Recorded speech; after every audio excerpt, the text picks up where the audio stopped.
إن الحمد لله نحمده ونستعينه ونستغفره ونعوذ بالله من شرور أنفسنا وسيئات أعمالنا من يهده الله فلا مضل له ومن يضلل فلا هادي له وأشهد أن لا إله إلا الله وحده لا شريك له وأشهد أن محمدا عبده ورسوله أما بعد فإن أصدق الحديث كتاب الله تعالى وخير الهدي هدي محمد صلى الله عليه وسلم وشر الأمور محدثاتها وكل محدثة بدعة وكل بدعة ضلالة وكل ضلالة في النار أما بعد. Toujours dans la traduction et les quelques commentaires du livre Al-Qawl al-Mufid fi Adillati At-Tawhid du Cheikh Muhammad ibn Abdul Wahhab al-Wasabi حفظه الله تعالى. قال المؤلف حفظه الله: تحريم الذبح لغير الله. قال الله تعالى: قل إن صلاتي ونسكي ومحياي ومماتي لله رب العالمين لا شريك له وبذلك أمرت وأنا أول المسلمين. نسكي أي ذبحي وحجي وعبادتي. وعن علي بن أبي طالب رضي الله عنه قال رسول الله صلى الله عليه وسلم: لعن الله من ذبح لغير الله. أخرجه الإمام مسلم في آخر كتاب الأضاحي. قلت: يؤخذ من هذه الأدلة أن الذبح عبادة، والعبادة لا تكون إلا لله، فمن صرفها لغير الله فقد أشرك شركا أكبر، وأن من ذبح لغير الله كجني وقبر وغير ذلك فهو يستحق اللعن والطرد من رحمة الله إلا أن يتوب إلى الله، فمن تاب الله عليه. لعن الله من ذبح لغير الله، واللعن هو الطرد من رحمة الله. Le Cheikh Hafidhahullah Ta'ala ouvre le chapitre de l'interdiction de sacrifier pour autre qu'Allah, l'interdiction d'égorger pour autre qu'Allah. Les preuves dans le Coran et la parole d'Allah subhanahu wa ta'ala dans les versets 162 et 163 de Surat Al-An'am, Surat les Bestiaux, dit: ma prière, mes sacrifices, ma vie et ma mort sont à Allah, le Seigneur des mondes. Point d'associer à lui, et c'est ce qui m'a été ordonné, et je suis le premier des musulmans. Nusuki, dans ce verset, le cheikh dit, c'est-à-dire mon égorgement, mon pèlerinage et mon adoration. Ce terme englobe ces trois choses à la fois, et parmi ces choses, le fait d'égorger une bête pour autre qu'Allah. Et Allah subhanahu wa ta'ala a dit dans Surat Al-Kawthar: Fasalli li rabbika wanhar, et prie pour ton Seigneur et égorge, c'est-à-dire égorge également pour ton Seigneur. Fasalli li rabbika wanhar, ay wanhar li rabbik. Et dans la sunna du prophète sallallahu alayhi wa sallam, dans le hadith de Ali ibn Abi Talib radiyallahu anhu, le prophète sallallahu alayhi wa sallam a dit: Allah maudit celui qui égorge pour autre qu'Allah, rapporté par Muslim dans son Sahih. Je dis, c'est-à-dire l'auteur, nous prenons de ces preuves que de sacrifier une bête est une adoration. Et l'adoration ne doit être vouée qu'à Allah subhanahu wa ta'ala. Celui qui la voue à autre qu'Allah a alors commis un grand polythéisme. Le polythéisme qui fait sortir de l'islam, wa l'iyadhu billah. Et que celui qui égorge pour autre qu'Allah, comme égorger pour un djinn, ou pour une tombe, ou toute autre chose, alors il mérite la malédiction et l'expulsion de la miséricorde d'Allah subhanahu wa ta'ala, sauf s'il se repent à Allah azza wa jal. Celui qui se repent à Allah subhanahu wa ta'ala, est-ce qu'Allah accepte son repentir? Oui. وَمَنْ تَابَ تَابَ اللَّهُ عَلَيْهِ. Et celui qui se repent, Allah subhanahu wa ta'ala accepte son repentir. Et dans la parole du prophète sallallahu alayhi wa sallam, Allah maudit celui qui égorge pour autre qu'Allah la malédiction, c'est-à-dire l'expulsion de la miséricorde d'Allah subhanahu wa ta'ala. ثم قال المؤلف تنقسم الذبائح إلى 3 أقسام. Puis le cheikh, hafidhahullah, rentre dans les détails et titre un chapitre en disant que les sacrifices sont de 3 sortes. أولا ذبائح مشروعة وهي مثل الضحايا. أولا الضحايا، ثانيا الهدايا، ثالثا ذبح النذور لله، رابعا العقيقة على المولود في يوم سابعه أو بعده، خامسا الذبح في الولائم، سادسا الذبح لإكرام الضيوف، سابعا ذبح صدقة يتقرب بها إلى الله، ثامنا ذبح الفدية في الحج والعمرة. Donc les sacrifices sont de 3 sortes. La première sorte, ce sont les sacrifices qui sont légiférés. Qui sont légiférés comme par exemple, premièrement, ad-dhahaya, les bêtes que l'on sacrifie. Et lorsque l'on parle de l'udhiya, ce sont les bêtes qui sont sacrifiées à quel moment? Au moment de Eid al-Adha, au moment de la fête du sacrifice qui a lieu, comme vous le savez, le 10e jour de Dhul Hijjah. Deuxièmement, al-hadaya. Al-hadaya, qui sont des bêtes égorgées par qui? Par le pèlerin. Qu'il soit mutamatti' ou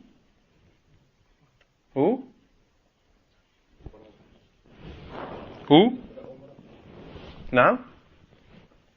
Dans quel cas, ce sont quoi déjà les 3 rites du pèlerinage? Al-tamattu' wal-ifrad wal-qiran. Et dans quel cas est-ce qu'il y a une bête à sacrifier? Dans al-ifrad et dans al-tamattu'. Concernant al-qiran, il n'y a pas de bête à sacrifier. ذبح النذور لله سبحانه وتعالى, de sacrifier des bêtes qui rentrent dans un vœu que l'on a fait. Et on a parlé la semaine dernière des vœux. Celui qui fait le vœu de sacrifier une bête à Allah Azza wa Jal, est-ce qu'il doit mettre en pratique et en application ce vœu? Oui, car il ne comporte pas de désobéissance, car il a fait le vœu de sacrifier pour Allah subhanahu wa ta'ala. Quatrièmement, la bête qui est sacrifiée lors de la aqiqah. Le professeur Hassan a dit, pour chaque nouveau-né, il y a une aqiqah. Et qu'est-ce que l'aqiqah? C'est la bête qui est sacrifiée. Pour un garçon, on sacrifie 2 brebis ou 2 moutons, et pour la fille, un seul ou une seule. Et ceci le 7e jour ou après, le 7e jour de la naissance. Comment est-ce qu'on calcule le 7e jour de la naissance? Si l'enfant est né le mardi, quand est-ce que l'on sacrifie? Mercredi. Non? On sacrifie le lundi. Et on avait dit à plusieurs reprises, le moyen de s'en rappeler, c'est le jour d'avant de la semaine d'après. S'il est né le mercredi, le jour d'avant de la semaine d'après, c'est mardi. Taïb. 5e, de sacrifier pour un mariage. Le prophète sallallahu alayhi wa sallam a dit Aoulim walaw bishat. Fais ta walima ne serait-ce qu'avec une brebis. Donc de sacrifier une bête pour un mariage, pour une fête de noces, cela est légiféré. Sixièmement, de sacrifier une bête en guise de générosité envers l'invité. Qui l'a fait parmi les prophètes? Ibrahim alayhi salam. Il a sacrifié un veau pour ces deux invités qui sont venus à lui, qui étaient en réalité deux anges qui sont venus à lui sous forme humaine.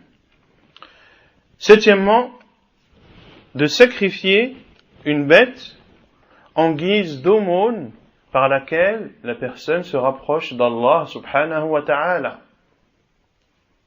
Tu as le droit de sacrifier une bête pour Allah subhanahu wa ta'ala, sans que cela n'entre dans les cas précédemment cités.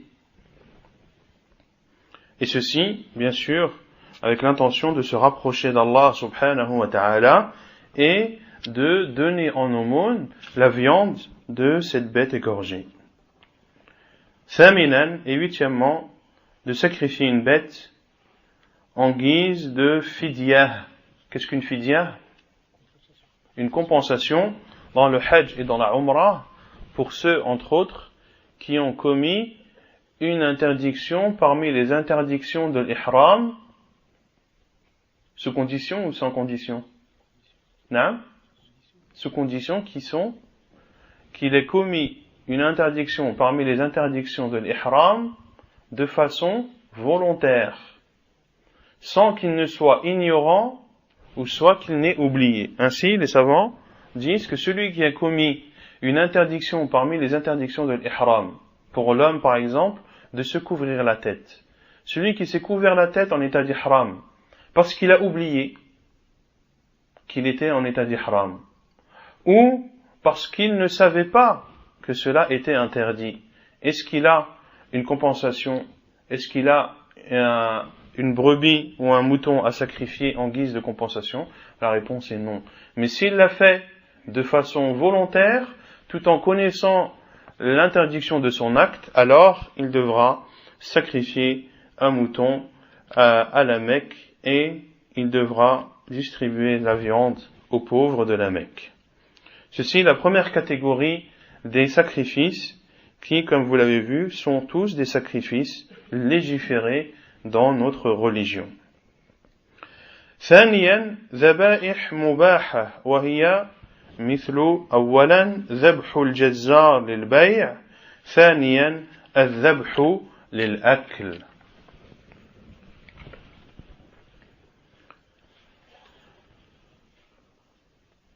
Deuxièmement, les sacrifices autorisés.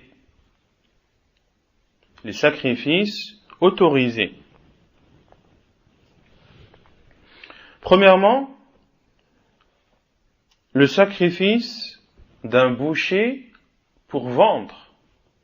Un boucher qui sacrifie une bête. Est-ce qu'il la sacrifie dans l'un des cas précédemment cités? Non. Il la sacrifie dans le but de commercer, de vendre sa viande et de gagner de l'argent. Et deuxièmement, l'égorgement autorisé également, c'est d'égorger pour manger. D'égorger une bête dans le seul but de manger la viande de celle-ci. Est-ce que cela est autorisé? La réponse est oui. ثالثا ذبائح محرمة وهي قسمان.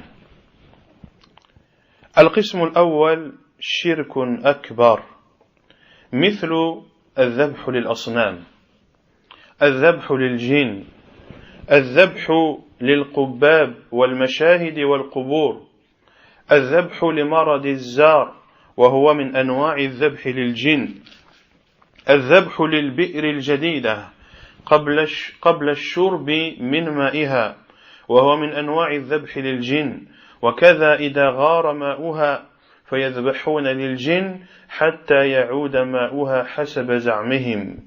الذبح عند الانتهاء من بناء البيت الجديد قبل السكن بقصد حجاب من الجن. الذبح عند دخول العروسين البيت ومشيهما على دم الذبيحة وهو من أنواع الذبح للجن.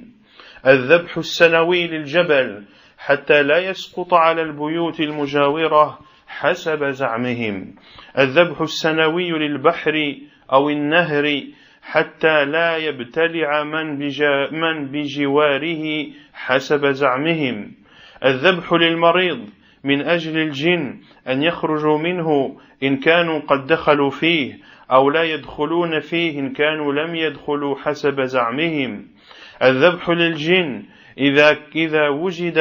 إذا وجد كنز في مكان الكنز. والخلاصة أن الذبح لغير الله يعتبر شركا أكبر، وقد أفتت اللجنة الدائمة للإفتاء بأن الذبح لغير الله تعالى شرك أكبر. Et la troisième catégorie de sacrifices, ce sont les sacrifices interdits. Les sacrifices interdits. Et ceux-là sont de deux sortes. Premièrement, les sacrifices interdits qui font partie du grand polythéisme. Autrement dit, qui font sortir de l'islam, wal-iyadhu billah. Premièrement, de sacrifier pour une statue ou pour une idole. Deuxièmement, de sacrifier pour un djinn. Troisièmement, de sacrifier pour une coupole ou une tombe ou autre. Quatrièmement, de sacrifier pour guérir de la maladie appelée Az-Zar, qui est une maladie qui comporte ou qui ressemble à celui qui est possédé par un djinn.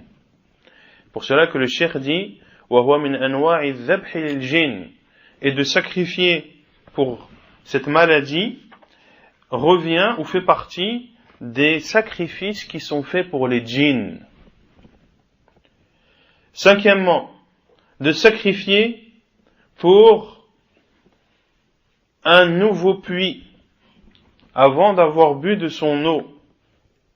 Et ceci fait partie des sacrifices qui sont faits également pour les djinns. Comme s'ils sacrifiaient pour le djinn afin qu'ils ne boivent pas et qu'ils n'assèchent pas l'eau de ce puits. Ou également de sacrifier une bête pour un djinn dans le but que le puits qui s'est asséché, eh bien que son eau puisse revenir. Selon bien sûr, et ceci ne sont que des prétentions de leur part. Sixièmement, de sacrifier une bête lorsque l'on construit une nouvelle maison avant d'y habiter avec l'intention d'être préservé des djinns. Cela fait partie du shirk akbar, wal-iyadhu billah. Septièmement, de sacrifier une bête lorsque les deux mariés entrent dans leur maison et ils marchent sur le sang de cette bête sacrifiée. Et ceci est considéré comme un sacrifice pour le djinn, car ceux qui font cela le font dans le but d'être préservés du mal des djinns. Huitièmement, de sacrifier annuellement une bête pour qui? Pour une montagne, afin qu'elle ne tombe pas sur les maisons avoisinantes, selon bien sûr ce qu'ils prétendent. Neuvièmement, de sacrifier annuellement une bête pour l'océan ou la mer ou les rivières, afin qu'elles n'engloutissent pas ce qui est alors ce qui est à proximité d'eux, selon bien sûr leurs prétentions. Dixièmement, de sacrifier pour un malade, afin que le djinn qui est en lui sorte, s'il est entré en lui, ou alors qu'il n'entre pas s'il n'est pas encore entré en lui. Onzièmement, de sacrifier pour un djinn, lorsque l'on trouve un trésor dans le lieu de la découverte.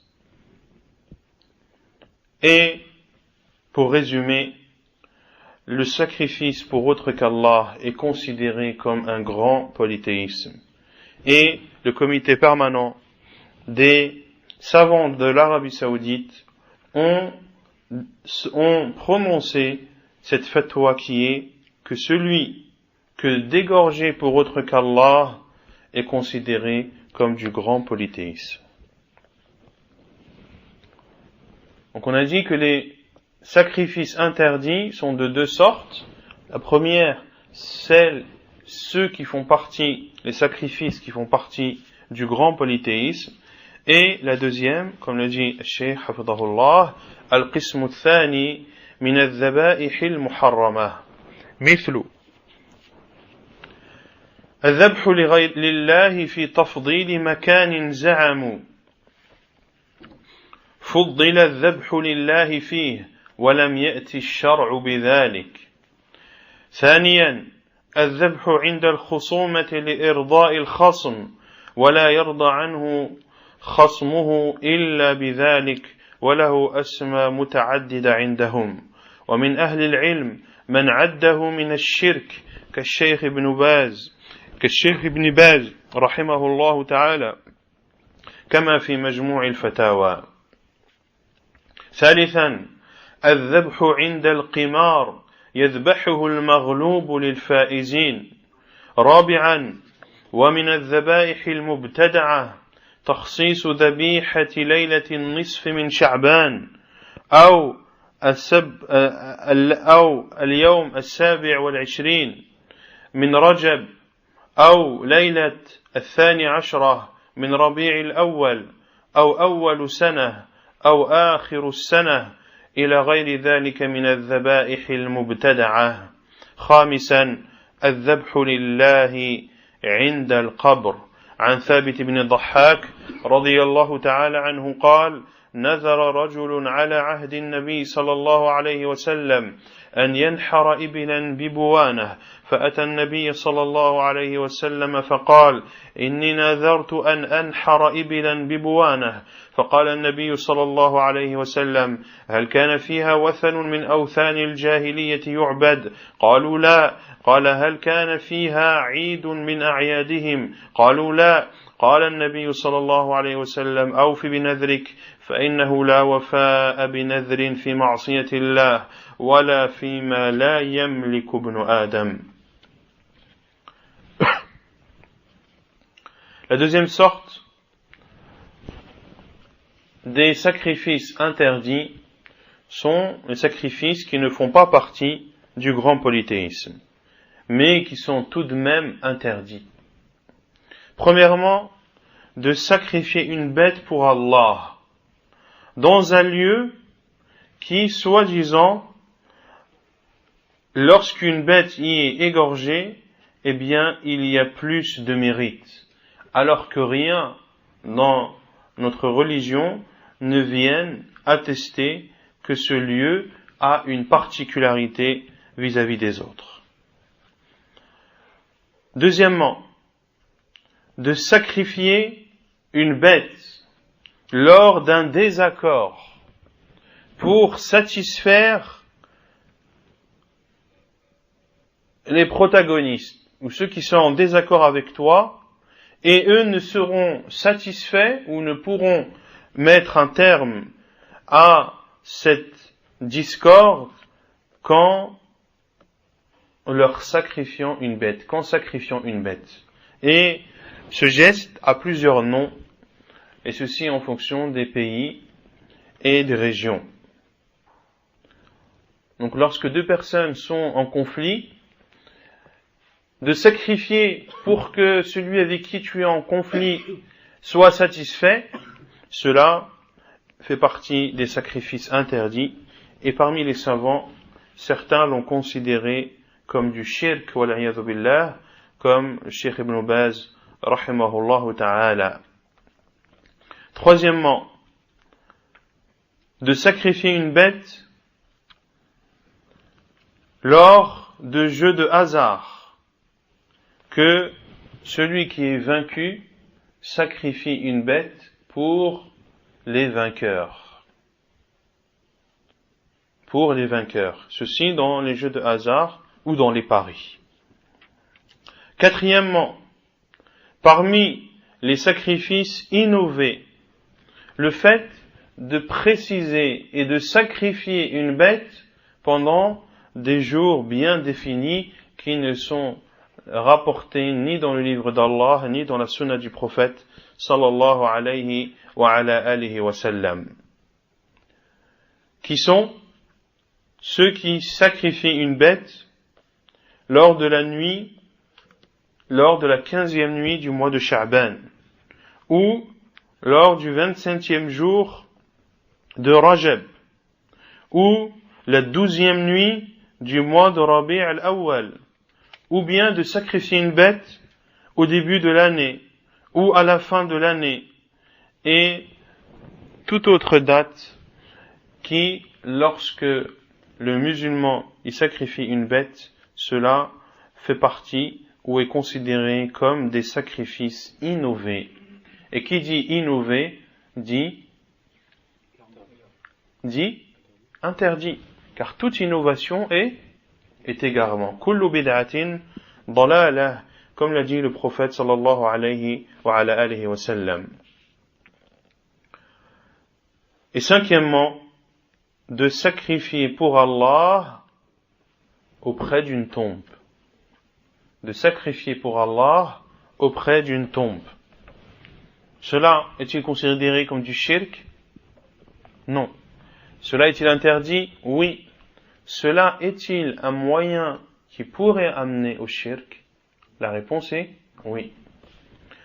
Et ensuite, le cheikh a cité le hadith de Thabit ibn Dahhak, radiyallahu anhu, que l'on a cité et expliqué la semaine dernière, notamment, on a lu l'explication de Cheikh Al-Fawzan, hafidhahullah ta'ala, et on le répète une nouvelle fois, selon Thabit ibn Dahhak, radiyallahu anhu, qui dit qu'un homme a fait le vœu, au temps du prophète sallallahu alayhi wa sallam, de sacrifier un chameau à l'endroit appelé Bouana. Il est parti voir le prophète sallallahu alayhi wa sallam et a dit: j'ai fait le vœu de sacrifier un chameau à Bouana. Le prophète sallallahu alayhi wa sallam lui a dit: est-ce qu'il y a là-bas une statue ou une idole qui fait partie des idoles de la période anté-islamique qui est adorée? Il a dit non. Est-ce qu'il y a là-bas une fête parmi leurs fêtes, c'est-à-dire des polythéistes? Il a dit non. Alors le prophète sallallahu alayhi wa sallam a dit: mets en application ton vœu, car point d'application du vœu lors d'une désobéissance à Allah ou lorsque le vœu est fait sur une chose que le fils d'Adam ne possède pas. طيب يقول المؤلف حفظه الله تعالى: الحجر الأسود لا يضر ولا ينفع. Puis le cheikh ouvre le chapitre: la pierre noire n'apporte ni mal ni bien. عن عمر بن الخطاب رضي الله عنه أنه جاء إلى الحجر الأسود فقبله وقال: أما والله إني لأعلم أنك حجر لا تضر ولا تنفع ولولا أني رأيت رسول الله صلى الله عليه وسلم يقبلك ما قبلتك. رواه البخاري ومسلم. Selon Omar ibn Khattab radiyallahu anhu, qu'il est venu devant la pierre noire et l'a embrassée, puis a dit: je sais par Allah que tu es une pierre qui ne fait ni mal et ni bien. Et si je n'avais vu le prophète sallallahu alayhi wa sallam t'embrasser, je ne t'aurais pas embrassé. Hadith rapporté par Al-Bukhari et Muslim. قلت وهذا إذا كان في الحجر الأسود الذي في الكعبة المشرفة لا يضر ولا ينفع فغيره من حجار القبور والتوابيت والقباب من باب أولى لا تضر ولا تنفع ولو أن رجلا غير عمر قال هذا القول لقال عنه المبتدع بأنه وهابي فما هو قولهم في أمير المؤمنين الفاروق عمر بن الخطاب رضي الله عنه الذي تعلم في المدرسة النبوية مدرسة التوحيد والسنة. Et je dis, c'est-à-dire Cheikh Mohammed ibn Abdul Wahhab al-Wasabi, et ceci sur la pierre noire. Ceci concernant la pierre noire qui est ancrée dans la Kaaba.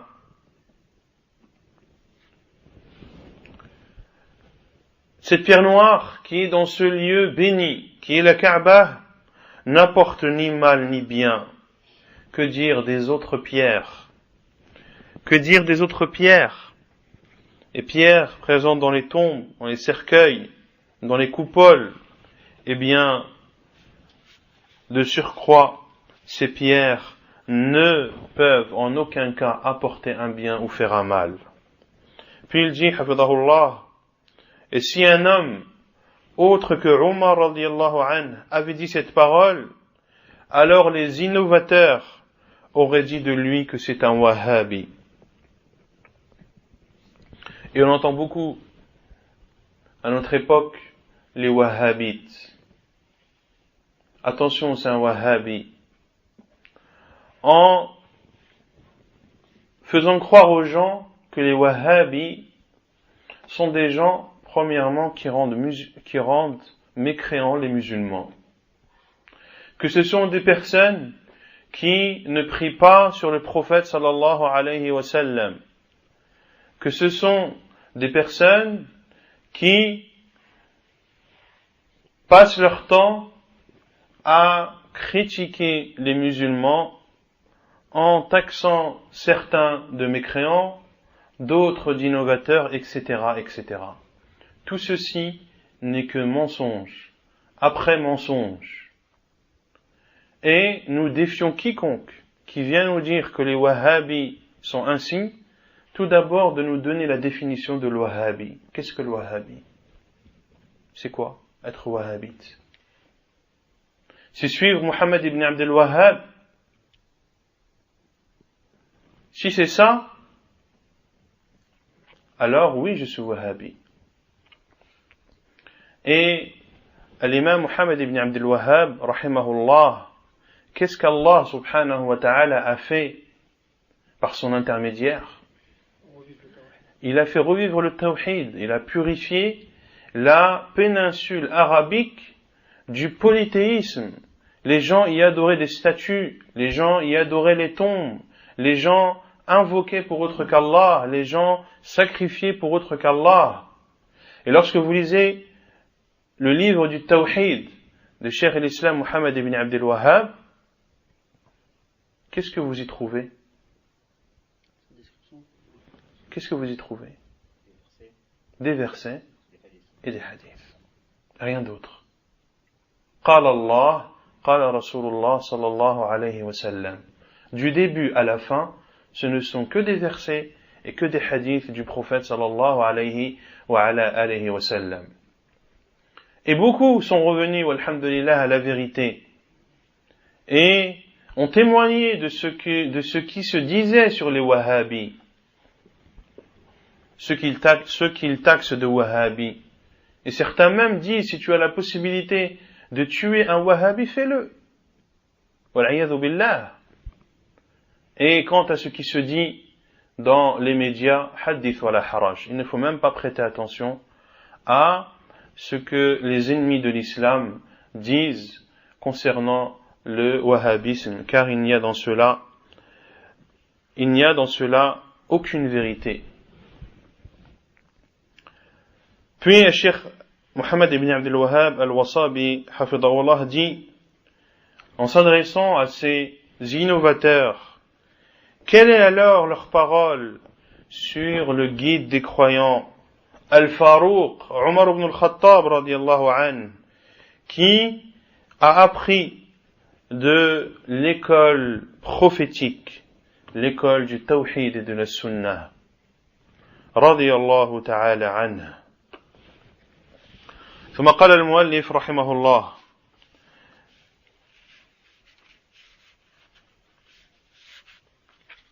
تحريم الحلف بغير الله. Et concernant le wahhabisme, entre guillemets, il y a un livre qui est en anglais, je crois, mais je ne sais pas s'il a été traduit en français, le mythe du wahhabisme, de Wahhabi mythe. Vous n'en avez pas entendu parler? À kulli hal. Si certains d'entre vous peuvent faire une recherche pour savoir si ce livre est traduit en langue française, ce serait Inch'Allah Ta'ala une bonne chose. قال المؤلف: تحريم الحلف بغير الله. أولا عن عبد الله بن عمر بن الخطاب رضي الله عنهما أن رسول الله صلى الله عليه وسلم أدرك عمر بن الخطاب وهو يسير في ركب وعمر يحلف بأبيه فناداهم رسول الله صلى الله عليه وسلم: ألا إن الله عز وجل ينهاكم أن تحلفوا بآبائكم فمن كان حالفا فليحلف بالله أو ليصمت. أخرجه البخاري ومسلم. L'interdiction de jurer par autre qu'Allah. Selon Abdullah ibn Umar ibn al-Khattab radiyallahu anhuma, que le prophète sallallahu alayhi wa sallam est passé à proximité de Umar ibn al-Khattab alors qu'il était en voyage parmi des rukab qui sont ceux qui montent sur les chameaux. Et Umar radiyallahu anhu a juré par son père. Et le prophète sallallahu alayhi wa sallam s'est adressé à eux et a dit: Allah subhanahu wa ta'ala vous interdit de jurer par vos pères.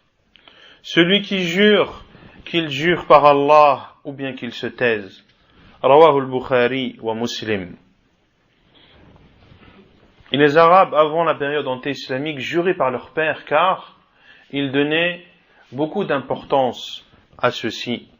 Et bien sûr, les pères, cela englobe les pères et tous ceux qui ont le jugement du père, comme les grands-pères, et etc.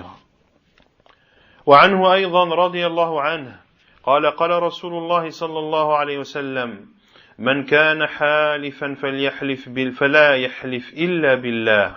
Et selon Omar al-Khattab et selon Abdullah ibn Umar également, il dit que le prophète sallallahu alayhi wa sallam a dit: celui qui jure, qu'il ne jure que par Allah. وعن أبي هريرة رضي الله عنه قال قال رسول الله صلى الله عليه وسلم من حلف منكم فقال في حلفه باللات والعزى فليقل لا إله إلا الله ومن قال لصاحبه تعال أقامرك فليتصدق بشيء رواه البخاري ومسلم.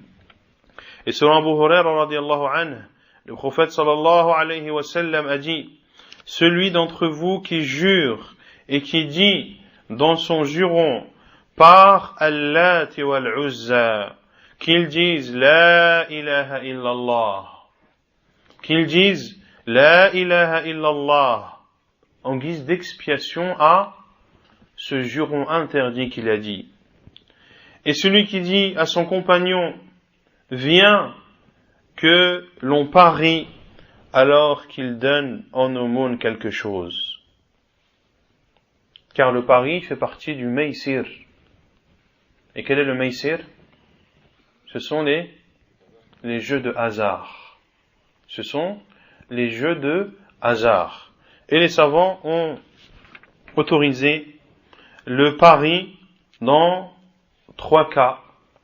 Le pari dans les courses de chevaux, ce ne sont pas des courses de chevaux que vous connaissez. C'est pas le tiercé. On parle pas du tiercé là. On parle de personnes qui, les deux sont des cavaliers, et ils font le pari, le premier qui arrive à tel endroit, alors il devra donner, par exemple, 100 € à l'autre. Est-ce que cela est autorisé? Oui, car ce sont deux cavaliers. Pareil pour les courses de chameaux. Pareil pour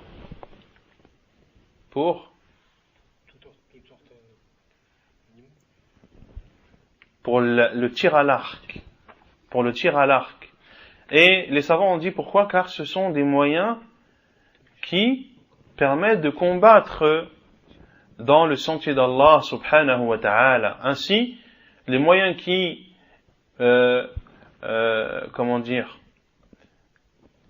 les moyens qui permettent de encourager cela, eh bien, sont autorisés.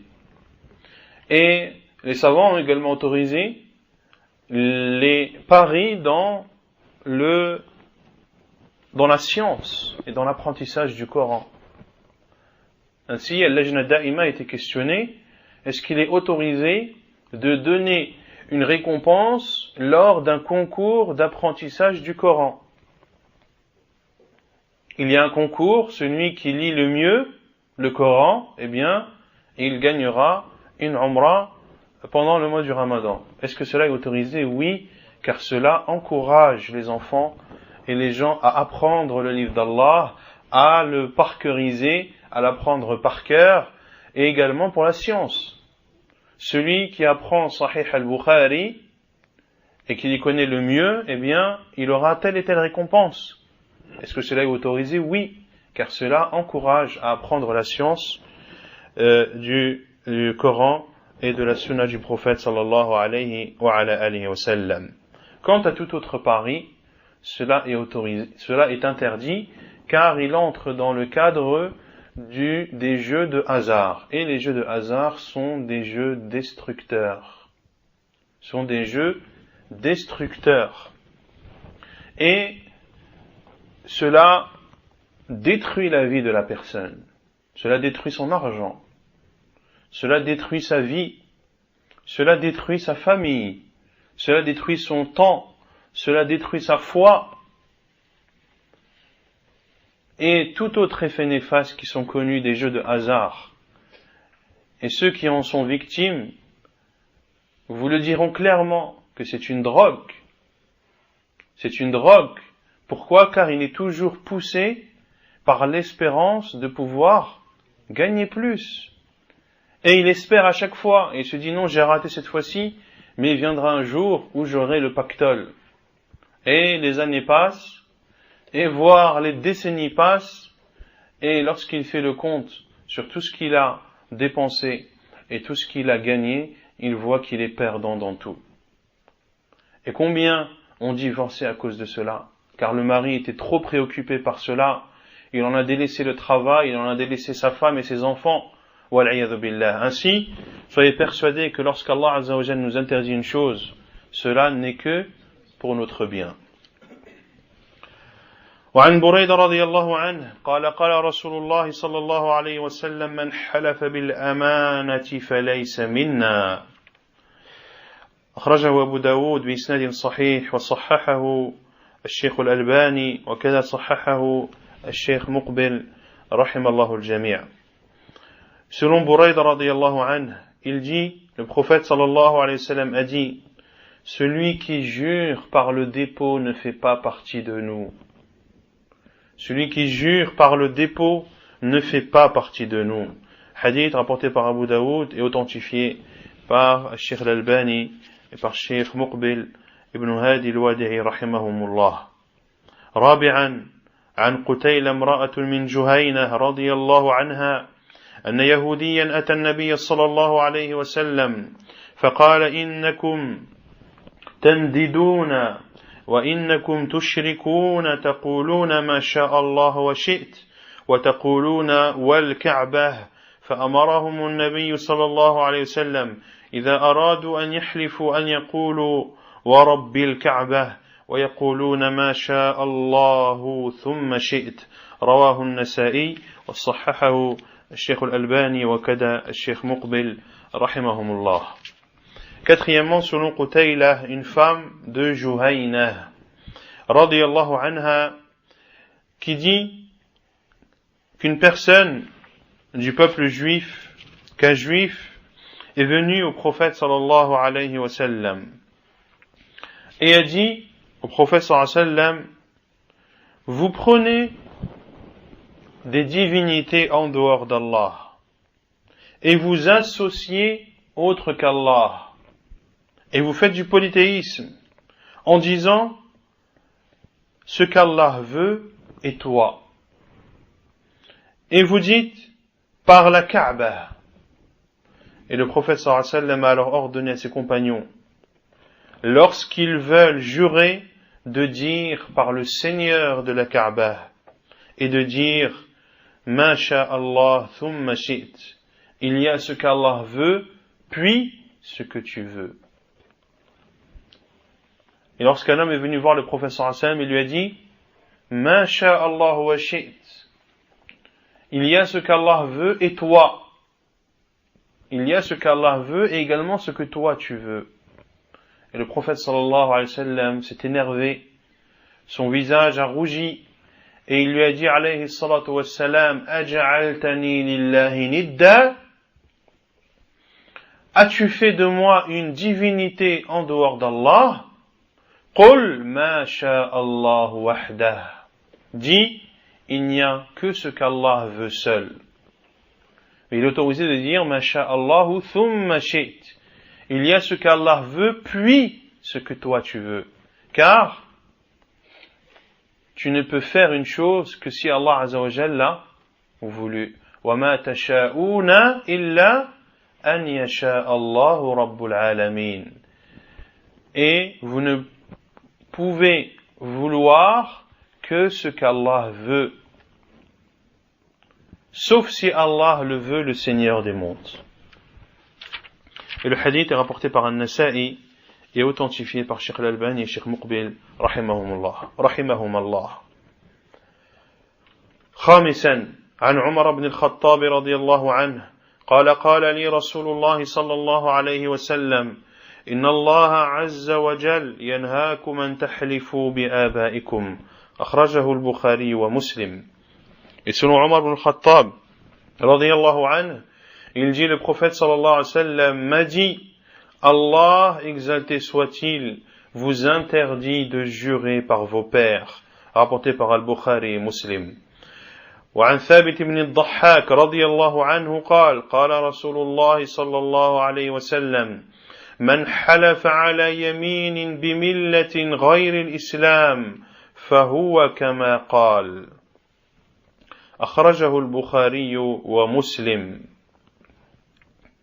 Selon Thabit ibn Dhahhak radiyallahu anhu, il dit, le prophète sallallahu alayhi wa sallam a dit, celui qui jure par une religion autre que l'islam, alors il est comme il a dit. Rapporté par Al-Bukhari et Muslim. Qu'est-ce que jurer par une religion autre que l'islam?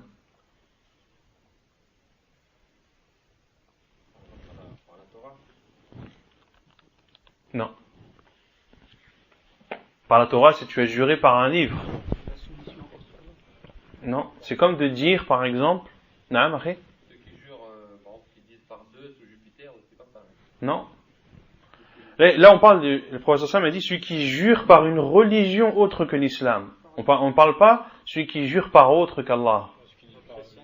Naam, Akhi? Si je fais telle chose, je deviens juif, par exemple. Ahsant. Celui qui dit, par exemple, je jure que c'est vrai. Et si c'est pas vrai, je suis un juif. Ou je suis un chrétien si c'est faux. Le professeur Hassan m'a dit, فَهُوَ كَمَا قَالَ. Il est alors comme il a dit, وَلَيَذُ بِاللَّهِ.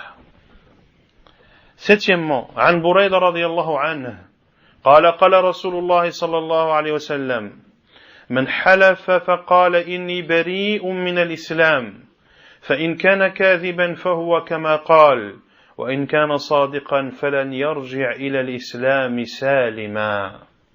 رواه أبو داود وأحمد والنسائي وابن ماجه وصححه الشيخ الألباني وكذا الشيخ مقبل رحمهم الله.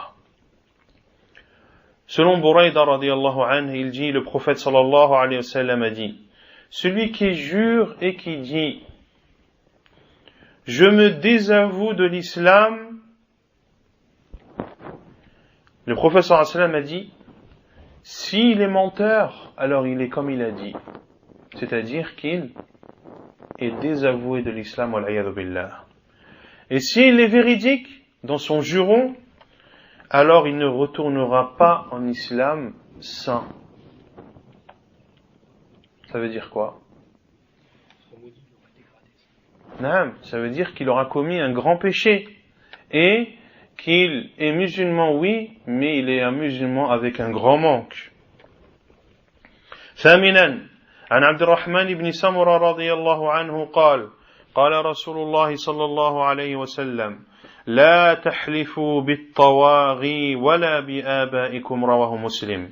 Selon Abdurrahman ibn Samura radiyallahu anhu, il dit, le prophète sallallahu alayhi wa sallam a dit, ne jurez pas par des divinités, par des idoles, par ce qui est adoré par autre qu'Allah dans le faux, et ne jurez pas par vos pères.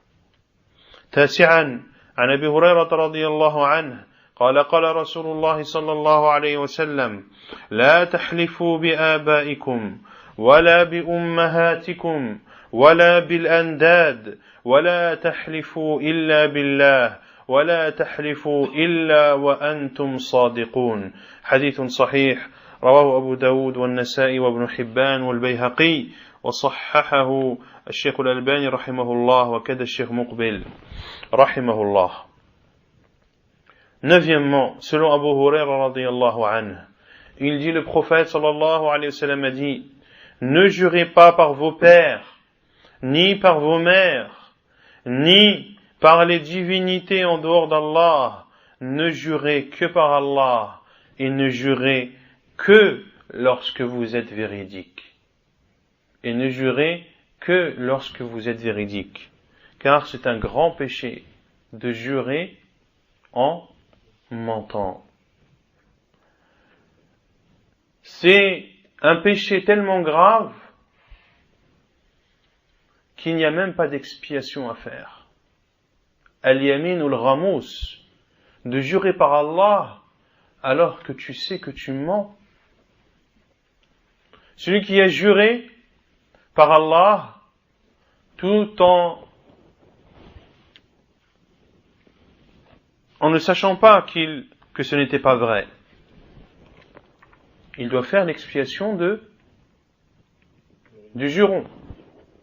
Mais celui qui jure par Allah en sachant qu'il ment, les savants l'appellent al-yamin ou al-ghamous, le juron qui fait plonger où? En enfer, wal-'iyadhu billah. C'est pour ça que le prophète sallallahu alayhi wa sallam interdit et dit, et ne jurez que lorsque vous êtes véridique. Hadith authentique, apporté par Abu Daoud, Al-Nasa'i, Ibn Hibban, Al-Bayhaqi, et authentifié par Sheikh Al-Albani et Sheikh Muqbil. عاشرا عن عبد الله بن عمر رضي الله عنهما قال قال رسول الله صلى الله عليه وسلم من حلف بغير الله فقد كفر أو أشرك. رواه أبو داود والترمذي والحاكم وصححه ووافقه الذهبي وكذا الألباني والبيهقي والطيالسي وأحمد وابن حبان. وانظر الجامع الصحيح للشيخ مقبل بن هادي رحمه الله تعالى. Et selon Abdullah ibn Umar radiyallahu anhuma, il dit, le prophète sallallahu alayhi wa sallam a dit, celui qui jure par autre qu'Allah a alors mécru ou a associé à Allah. Il a alors mécru ou associé à Allah subhanahu wa ta'ala. وعن عمر بن الخطاب رضي الله عنه قال لا وأبي فقال رسول الله صلى الله عليه وسلم مه إنه من حلف بشيء من دون الله فقد أشرك. Et selon Omar al-Khattab radiyallahu anhu, il a dit non par mon père. Et le prophète sallallahu alayhi wa sallam lui a dit mah. Que signifie mah? C'est un mot qui est dit et prononcé pour réprimander quelqu'un. Et les savants disent que à la base c'était mahada. Qu'est-ce que cela? Dans le but de corriger, de réprimander la personne. Et ils ont enlevé des lettres de mahada et en ont fait un seul mot composé de 2 lettres appelé mah. Donc mah, c'est-à-dire qu'est-ce que cela? Celui qui jure par une chose autre qu'Allah a alors associé. Hadith rapporté par l'imam Ahmed dans son Musnad avec une chaîne de transmission authentique. قلت ومن هذه الأدلة النبوية الصحيحة يتبين تحريم الحلف بغير الله كالأمانة والعيش والملح والشرف والأب والجد والكعبة والنبي والأخوة والصداقة والزمالة والشرف العسكري والطلاق وغير ذلك من دون الله وأن الحلف لا يجوز أن يكون إلا بالله وحده لا شريك له. Je dis, c'est-à-dire Cheikh Mohammed ibn Abdel Wahhab, hafidhahullah, et de ces preuves prophétiques, authentiques, de ces hadiths du prophète sallallahu alayhi wa sallam authentiques, il apparaît l'interdiction de jurer par autre qu'Allah, comme de jurer par le dépôt, de jurer par la vie, par le sel, par l'honneur, par le père, par le grand-père, par la Kaaba, par le prophète, par la fraternité, par le fait d'être ami, par l'honneur militaire, par le divorce et toute autre chose en dehors d'Allah. Et que de jurer وأن الحلف لا يجوز أن يكون إلا لله, et que de jurer n'est autorisé que lorsque tu jures par Allah seul, sans ne rien lui associer subhanahu. تنبيه فإن قال قائل فالله سبحانه وتعالى قد أقسم في كتابه العزيز بكثير من مخلوقاته كالشمس والقمر والليل والنهار والسماء والأرض إلى غير ذلك فيرد عليه بأن الله لا يسأل عما يفعل وهم يسألون وقد نهانا الرسول صلى الله عليه وسلم عن الحلف بغير الله كما في هذه الأحاديث السابقة. وتنبيه آخر الحلف بغير الله يعتبر شركا أصغر فإن قام بقلبه تعظيم لمن حلف به من المخلوقات مثل تعظيم الله فهو شرك أكبر. انظر فتاوى اللجنة دائمة.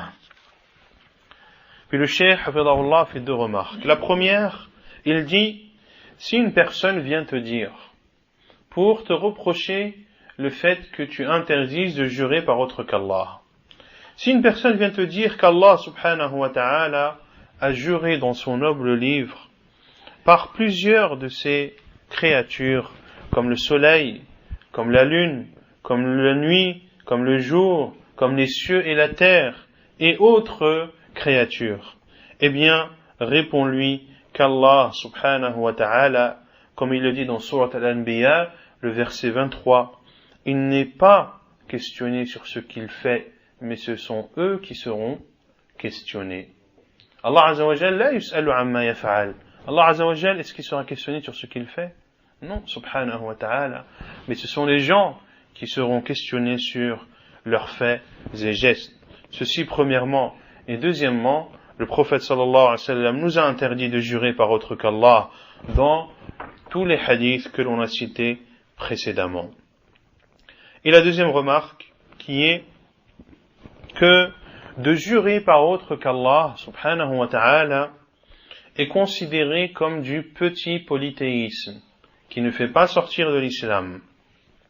Par contre, si une personne jure par autre qu'Allah, en donnant de l'importance à cette chose, en immensifiant cette chose comme il donne de l'importance et comme il immensifie Allah, alors dans ce cas, cela est considéré comme du grand polythéisme et le cheikh appelle à se référer à la fatwa de Al-Lajna Da'ima du comité permanent des savants de l'Arabie Saoudite, notamment dans le tome 1, la page 224.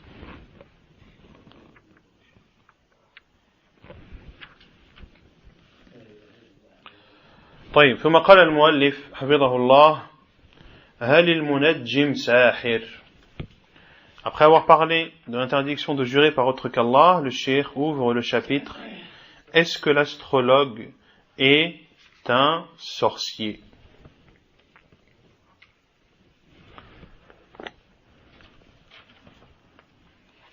Qu'est-ce que l'astrologie?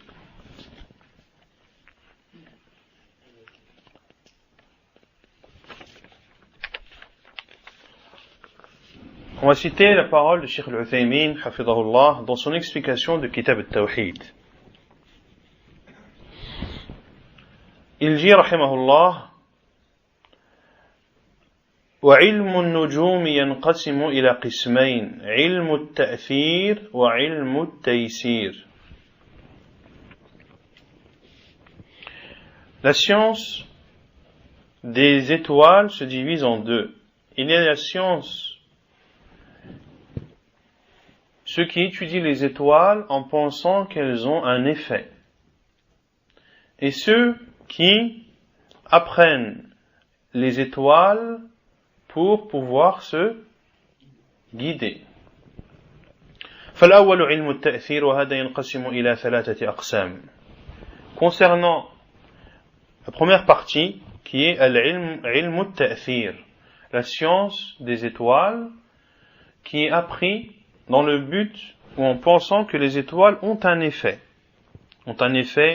sur les cieux et la terre, ont un effet sur les gens, ont un effet sur leur bonheur, leur malheur, etc., etc. وهذا ينقسم إلى ثلاثة أقسام. أولا أن يعتقد أن هذه النجوم مؤثرة فاعلة بمعنى أنها هي التي تخلق الحوادث والشرور، فهذا شرك أكبر، لأن من ادعى أن مع الله خالقا فهو مشرك شركا أكبر، فهذا جعل المخلوق المسخر خالقا مسخرا. Et cette science interdite d'apprendre la science des étoiles, autrement dit l'astrologie, en pensant que ces étoiles ont un effet, eh bien il y a trois sortes. Premièrement, de croire que ces étoiles ont une influence réelle, c'est-à-dire que ces étoiles créent des situations et des malheurs. Ceci est considéré comme du grand polythéisme, car celui qui prétend qu'il y a avec Allah un créateur, c'est un polythéiste qui sort de l'islam, qui a commis un grand polythéisme, car il a fait d'une créature un créateur. ثانيا أن يجعلها سببا يدعي به علم الغيب فيستدل بحركاتها وتنقلاتها وتغيراتها على أنه سيكون كذا وكذا، لأن النجم الفلاني صار كذا وكذا، مثل أن يقول هذا الإنسان ستكون حياته شقاء لأنه ولد في النجم الفلاني، وهذا حياته ستكون سعيدة لأنه ولد في النجم الفلاني، فهذا اتخذ تعلم النجوم وسيلة لادعاء علم الغيب، ودعوى علم الغيب كفر مخرج عن الملة لأن الله تعالى يقول قل لا يعلم من في السماوات والأرض الغيب إلا الله وهذا من أقوى أنواع الحصر لأنه بالنفي والإثبات فإذا ادعى أحد علم الغيب فقد كذب القرآن. Deuxièmement, celui qui considère que les étoiles font des étoiles des causes par laquelle il prétend la science de l'invisible. Et il prend comme preuve les déplacements et les déviations de ces étoiles pour dire qu'il va se passer telle et telle chose. Comme de dire par exemple que cette personne aura une vie heureuse car il est né pendant la période de l'étoile un tel. Autrement dit, les signes astrologiques. Celui qui est né ou qui a comme signe, comme ils disent, le poisson, le capricorne, je ne sais quoi d'autre, en prétendant que celui qui est né pendant que telle étoile était à tel endroit, eh bien, il aura une vie heureuse, l'autre aura une vie malheureuse. Il prend la science des étoiles comme un moyen pour prétendre la science de l'invisible. Et prétendre la science de l'invisible, c'est de la mécréance qui fait sortir de l'islam wal-'iyadhu billah. Pourquoi? Car Allah subhanahu wa ta'ala a dit, ne connaît dans les cieux et dans la terre l'invisible qu'Allah subhanahu wa ta'ala. Et Cheikh al-Uthaymin dit que cela est, dans ce verset, il y a l'expression du fait que la science de l'invisible n'est restreinte qu'à Allah Azza wa Jal. Car ici Allah Azza wa Jal a nié et a attesté. Dit, ne connaît dans les cieux et dans la terre. C'est-à-dire, ne connaît pas, que ce soit dans les cieux ou dans la terre, la science de l'invisible qu'Allah subhanahu wa ta'ala. Il a donc nié la science de l'invisible à toute personne, à toute chose présente dans les cieux et dans la terre, et Allah Azza wa Jalla l'a attesté à qui? À lui-même subhanahu wa ta'ala. Ainsi, celui qui prétend la science de l'invisible a alors considéré le Coran comme mensonge. Wal'iyadhu billah.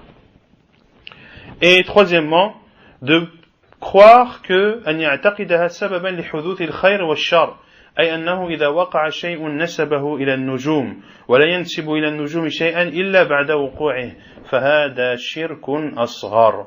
Et troisièmement, de penser que les étoiles sont la cause du fait qu'il y a eu un mal ou un bien.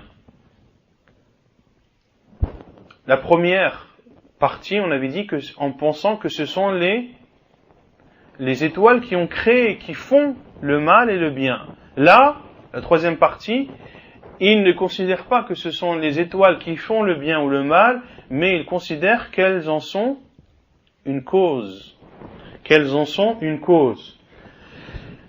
Et lorsqu'une chose arrive, alors il dit que cette chose est arrivée à cause de telle et telle étoile.